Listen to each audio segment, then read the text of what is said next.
Ouais, je sais, c'est bientôt la rentrée. Et tu sais pas quel make-up faire pour cette rentrée. Moi, je vais te montrer un petit make-up. Déjà, une fois que tu as hydraté ta peau, parce que oui, n'oublie jamais d'hydrater ta peau. On va pas partir sur un make-up trop chargé. On va essayer de faire quelque chose de assez frais et lumineux. Déjà, si tu peux commencer juste par un enlumineur de teint, c'est déjà très bien. Lui, il vient de chez ELF et je l'adore. Juste regardez, est-ce que j'ai besoin de parler?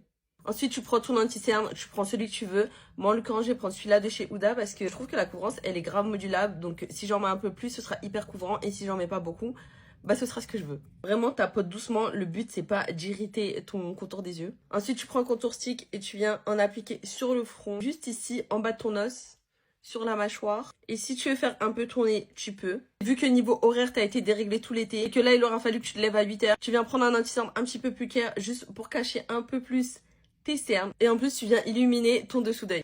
À ce moment-là, j'aime bien utiliser mon pinceau. On passe à la poudre, hyper important. Soit tu le fais au pinceau, soit à la houppette. Moi, en revanche, j'adore la houppette. Surtout pour le dessous d'œil, je trouve que ça lisse vraiment très bien le dessous d'œil. J'ai pas envie de mettre de fard à paupières. Du coup, je vais juste prendre un bronzer et je vais en mettre sur toute ma paupière. Je trouve vraiment que ça agrandit le regard. Au niveau des sourcils, je vais juste prendre un petit gel à sourcils. Et lui, je vais pas vous en parler encore 1000 ans, mais c'est vraiment mon gel à sourcils favori. Je viens juste les brosser histoire qu'ils tiennent un peu droit. Je prends le petit feutre à sourcils de chez NYX. Je sais plus quelle influenceuse m'en avait parlé à un événement. Je trouve qu'il est incroyable. Au niveau du blush, je viens prendre un blush un peu rosé orangé.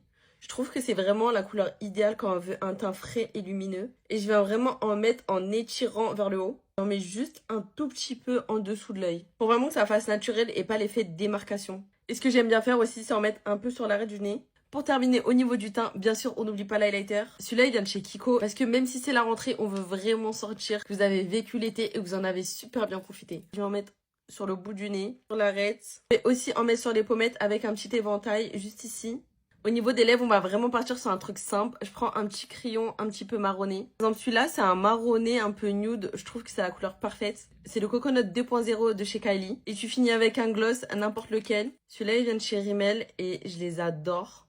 Je trouve qu'ils tiennent super bien, ils sentent super bons et ils font des lèvres de dingue. Et bien sûr, on termine toujours un fixateur pour tenir les 8h, 18h d'enfer. Celui-là de chez Sephora, il est vraiment pas cher et il est très très bien. J'en ai pratiquement plus d'ailleurs, faut vraiment que j'aille en racheter. Et ce que j'aime bien faire aussi, parce que j'aime pas avoir les lèvres tout le temps brillantes, je prends un petit mouchoir, juste enlever l'excédent du gloss. Et comme ça donne un résultat nettement moins brillant et je trouve que ça fait un petit peu plus naturel. Du coup, j'aime bien. Après, attention, si vous aimez le côté brillant, gardez le côté brillant. Parce que moi aussi, des fois, j'adore quand mes lèvres elles brillent de fou. Je vous montre un peu ce que ça donne. En tout cas, moi, j'aime trop. Dites-moi ce que vous en pensez et je vous fais de gros bisous.